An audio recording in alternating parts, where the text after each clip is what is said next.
Hello అండి, welcome to our channel. ఇవాళ మనం డిస్కస్ చేసుకునే టాపిక్ వచ్చేసి వర్బ్స్. వర్బ్స్ అంటే ఏంటి అంటే మనకి బేసికల్గా తెలిసింది ఏంటి అంటే క్రియ, అంటే ఏదైనా పని జరిగిందనుకోండి దాని గురించి చెప్పేటువంటివి వర్బ్స్. ఇందులో మళ్ళీ టైప్స్ ఉన్నాయి. సో వాటి గురించి కొంచెం మనము ఇవాళ ఇన్ఫర్మేషన్ అనేది గ్యాదర్ చేద్దాం. సో వర్బ్స్ అనేటువంటివి మనం చెప్పాం కదా, ఏదైనా పనిని డినోట్ చేస్తాయని. సో ఫస్ట్ థింగ్ వచ్చేసి ఇది జరిగేటువంటి యాక్షన్ని చెప్తుంది. అంటే ఏదైనా పని జరిగిందనుకోండి దాని గురించి మనకు చెప్తుంది. ఫర్ ఎగ్జాంపుల్,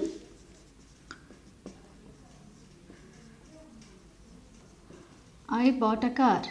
సో ఇక్కడ బాట్ అనేటువంటిది యాక్షన్, అంటే ఇక్కడ ఒక పని జరిగింది అది చెప్తుంది. Next, she ate the Apple.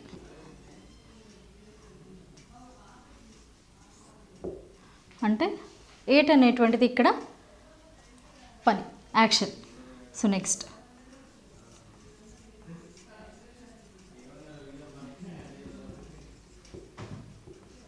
She caught the kitten.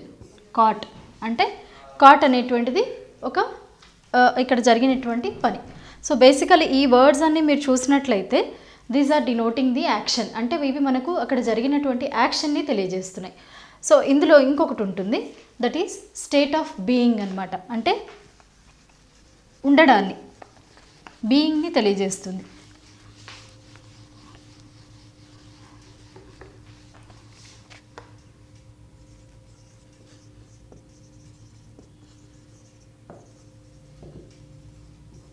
State of being. Example చూడండి,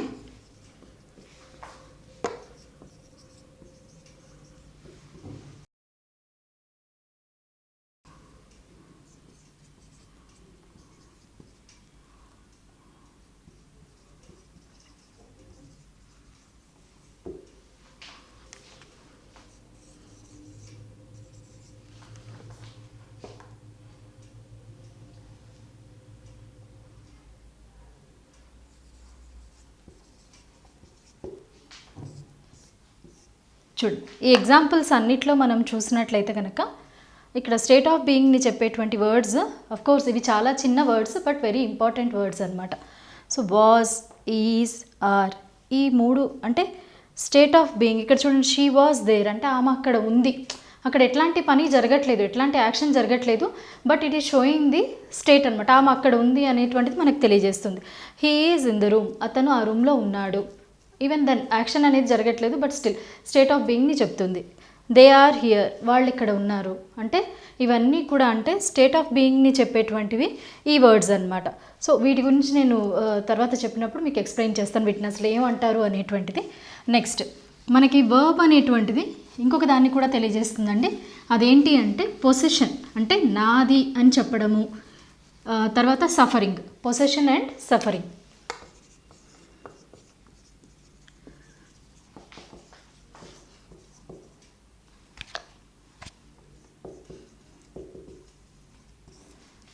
ఎగ్జాంపుల్ చూడండి,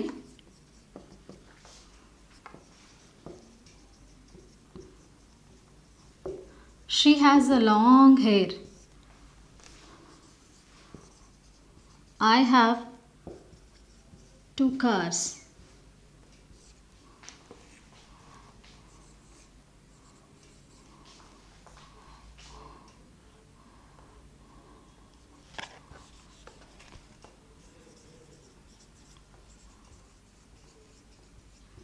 I have a severe headache. She has a joint pain.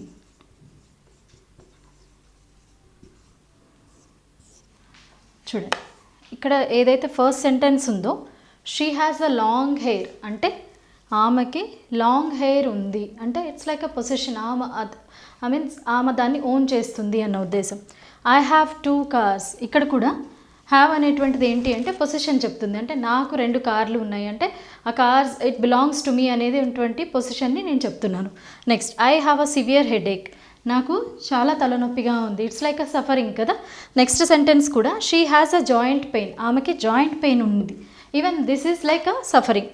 అంటే ఆమె సఫర్ అవుతోంది, అంటే జాయింట్ పెయిన్ తోటి సఫర్ అవుతుంది అన్న మీనింగ్ తోటి చెప్పాం. అంటే బేసికలీ ఏంటి అంటే వర్బ్స్ అనేటువంటివి యాక్షన్ని చెప్తాయి, స్టేట్ ఆఫ్ బీయింగ్ని చెప్తుంది, తర్వాత పొసెషన్ ఆర్ సఫరింగ్ని కూడా మనకి చెప్తాయి. అయితే ఈ వర్బ్స్ అనేటువంటివి ఏవైతే ఉన్నాయో ఇవి బేసికలీ 2 టైప్స్గా ఉంటాయండి. ఈ 2 టైప్స్ వచ్చేసి ఒకటి మెయిన్ వర్బ్స్, 2 ఆక్సిలరీస్.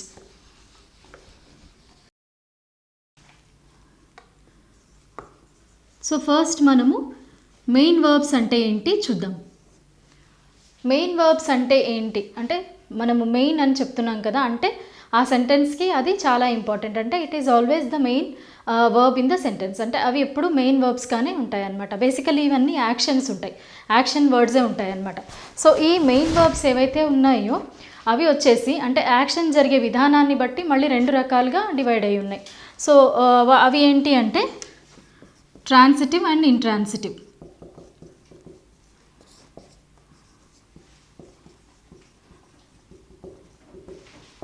చూడండి, transitive and intransitive. Transitive verb అంటే ఏంటి అంటే ఇప్పుడు సే ఫర్ ఎగ్జాంపుల్ ఒక సబ్జెక్ట్ లేదా డూవర్ ఏదైనా వర్క్ చేస్తున్నారు అనుకోండి, అది అలా పాస్ ఆన్ అయ్యి ఆబ్జెక్ట్ వరకు వెళ్ళింది అనుకోండి, దాన్ని ట్రాన్సిటివ్ వర్బ్ అంటారు. సే ఫర్ ఎగ్జాంపుల్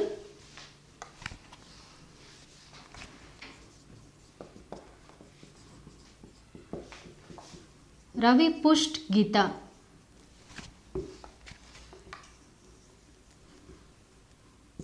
ఇక్కడ పుష్ట్ అనేటువంటి వర్క్ జరిగింది, అయితే రవి అనే సబ్జెక్ట్ నుంచి గీత అనే ఆబ్జెక్ట్ వరకు అది పాస్ ఆన్ అయింది. అంటే it has passed over, subject నుంచి ఆబ్జెక్ట్కి పాస్ ఆన్ అయింది. సో ఇలాంటి వాటిని ట్రాన్సిటివ్ వర్బ్స్ అంటారు. ఇంకా కొన్ని ఎగ్జాంపుల్స్ చూసుకున్నట్లయితే he kicked the ball.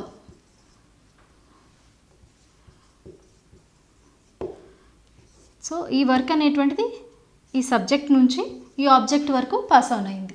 So basically ఏంటి, సబ్జెక్ట్ నుంచి యాక్షన్ అనేటువంటిది పాస్ ఓవర్ అయితే అంటే ఆబ్జెక్ట్ వరకు పాస్ ఓవర్ అయితే దాన్ని ట్రాన్సిటివ్ వర్బ్స్ అని అంటారు.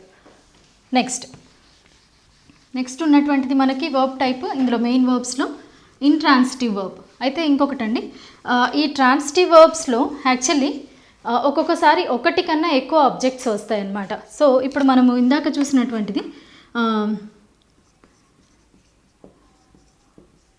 రవి కిక్ ద బాల్ అన్నాం కదా. సో ఇందులో మనకి బాల్ అనేటువంటిది ఒకటే ఆబ్జెక్ట్, అంటే ఇది ఆబ్జెక్ట్, ఇది వచ్చేసి వర్బ్ కదా, ఇది సబ్జెక్ట్. సో ఒక్కొక్కసారి ఏమవుతుందంటే 2 ఆబ్జెక్ట్స్ ఉంటాయి. అవి ఎలాంటి వర్డ్స్కి వస్తాయి అంటే మనము ప్రామిస్, టెల్, ఆస్క్. సో ఇలాంటి వర్డ్స్కి ఏమవుతుంది అంటే 2 ఆబ్జెక్ట్స్ ఉంటాయి. చిన్న ఎగ్జాంపుల్ చూడండి.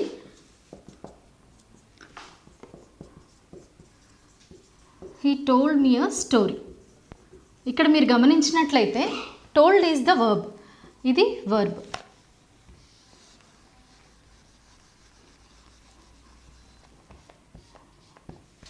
టోల్డ్ అనేటువంటిది వర్బ్, హీ అనేటువంటిది సబ్జెక్ట్, మీ అనేటువంటిది object, story is also object. కాకపోతే ఇందులో story is the direct object, story అనేటువంటిది డైరెక్ట్ ఆబ్జెక్ట్, మీ అనేటువంటిది ఇండైరెక్ట్ ఆబ్జెక్ట్ అనమాట. అంటే ఇందులో 2 ఆబ్జెక్ట్స్ వచ్చాయి మనకి, but one is direct and the other one is indirect object. So some times మనకి 2 ఆబ్జెక్ట్స్ వచ్చే ఛాన్సెస్ కూడా ఉంటాయి. సో ఇది ఎందులో వస్తుంది మనకి, ట్రాన్సిటివ్ వర్బ్స్లో వస్తుంది అనమాట. నెక్స్ట్ వచ్చేసి ఇంట్రాన్సిటివ్ వర్బ్స్ అంటే ఏంటి దాని గురించి చూద్దాం.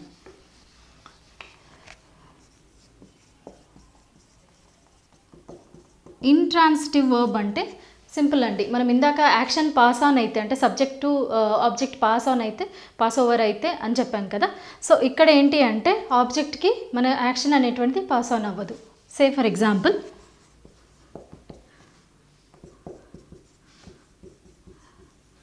he speaks politely,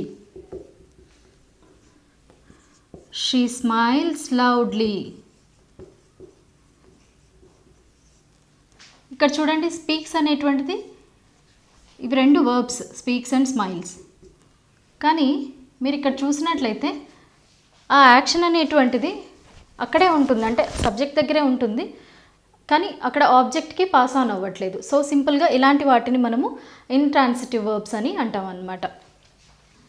యాక్చువల్లీ ఈ వర్బ్స్ ఏవైతే ఫామ్ అవుతాయో, అంటే ఇవి ఫార్మేషన్ని బట్టి, అంటే బేసికలీ వర్బ్ అనేటువంటిది ఎలా అంటే దానికి 5 ఫార్మ్స్ ఉంటాయండి. ఫస్ట్ది వచ్చేసి ఇన్ఫినిటివ్,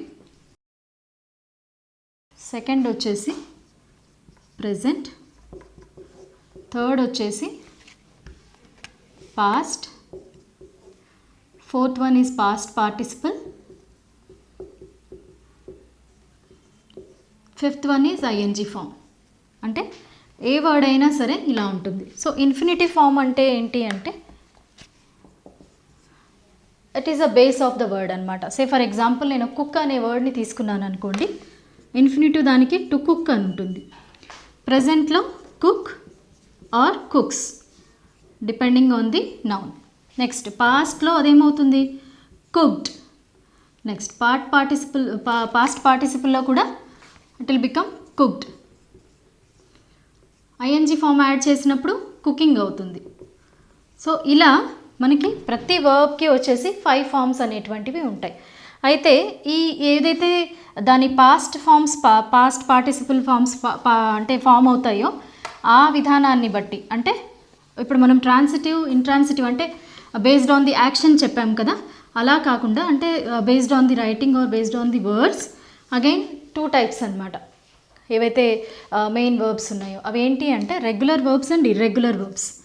రెగ్యులర్ వర్బ్స్ అంటే ఏంటి అంటే రెగ్యులర్ వర్బ్స్ అనేటువంటివి ఏంటి అంటే ఈ ఏదైతే ఇన్ఫినిటివ్ ఫామ్ ఉందో లేదా ప్రజెంట్లో ఏదైతే వర్బ్ ఉందో దానికి టీ, డి ఆర్ ఈడి ఈ మూడిట్లో దేన్ని చేర్చైనా సరే మనము దాని పాస్ట్ ఫామ్ ఇంకా పాస్ట్ పార్టిసిపల్ ఫామ్ని తీసుకురావచ్చు అనమాట. సో అంటే వీటిని వీక్ వర్బ్స్ అని కూడా అంటారు. వీక్ వర్బ్స్ అని ఎందుకు అంటారంటే చాలా ఈజీగా మనము వాటి పాస్ట్ ఫామ్ని రాసేయచ్చు కాబట్టి. సో ఇందాక మనం తీసుకున్న ఎగ్జాంపుల్ మీరు ఒకవేళ గమనించినట్లయితే కుక్, కుక్డ్, కుక్డ్. సో నేను జస్ట్ ఇక్కడ ఈడి అనేటువంటిది యాడ్ చేశాను అంతే కదా. సో ఇలా సింపుల్గా మనము ఏవైతే దాని నెక్స్ట్ ఫామ్ని లేదా పాస్ట్ ఫామ్ని లేదా పాస్ట్ పార్టిసిపల్ ఫామ్ని ఫామ్ చేయగలుగుతామో వాటిని రెగ్యులర్ వర్బ్స్ అని అంటారు అనమాట. So these are called weak verbs also, అంటే వీక్ అని కూడా అంటారు. నెక్స్ట్ ఇర్రెగ్యులర్ వర్బ్స్ అంటే ఏంటి? ఇర్రెగ్యులర్ వర్బ్స్ అంటే ఏంటి అంటే ఈ ఇర్రెగ్యులర్ వర్బ్స్ని మనము టీ యాడ్ చేసి కానీ డి యాడ్ చేసి లేదా ఈడి యాడ్ చేసి మనము ఫామ్ చేయలేము. Next second type of verbs వచ్చేసి ఇర్రెగ్యులర్ వర్బ్స్, అంటే రెగ్యులర్ చెప్పాం కదా, ఇర్రెగ్యులర్ వర్బ్స్. చూడండి ఎగ్జాంపుల్ వచ్చేసి fly, flu, flown. Okay, so ఇంకొక ఎగ్జాంపుల్ కూడా చూడండి, forgive, forgave, forgiven.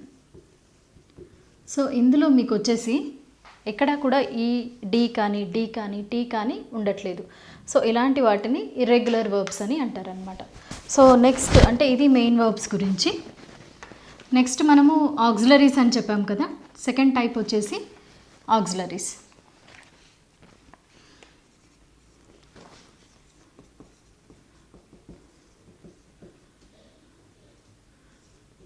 Auxiliary verbs. So auxiliary verbs వచ్చేసి మనకి అంటే టోటల్గా 24 ఉన్నాయండి. ఆ 24 ఏంటో మనం చూద్దాం ఇప్పుడు. టు బీ ఫామ్ ఒకటి, తర్వాత డూ ఫామ్, హ్యావ్ ఫామ్. వీటికి వచ్చేసి మనకి టు బీలో am, is, was, are, were. Next do ఫామ్లో డూ, డిడ్, డస్. హ్యావ్ ఫామ్లో వచ్చేసి హ్యావ్, హ్యాస్, హ్యాడ్. వీటిని మనము ప్రైమరీ ఆక్సిలరీస్ అంటారు లేదా హెల్పింగ్ వర్బ్స్ అని అంటారు అనమాట. So these are all called primary auxiliaries or helping verbs.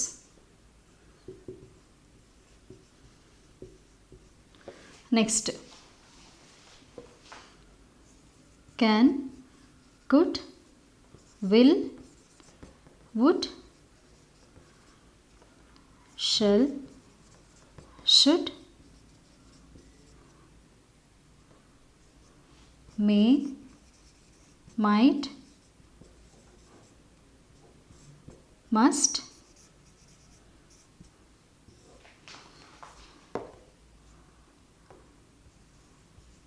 used to, need to,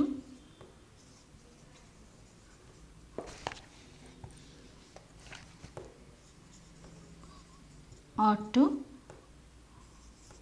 dare.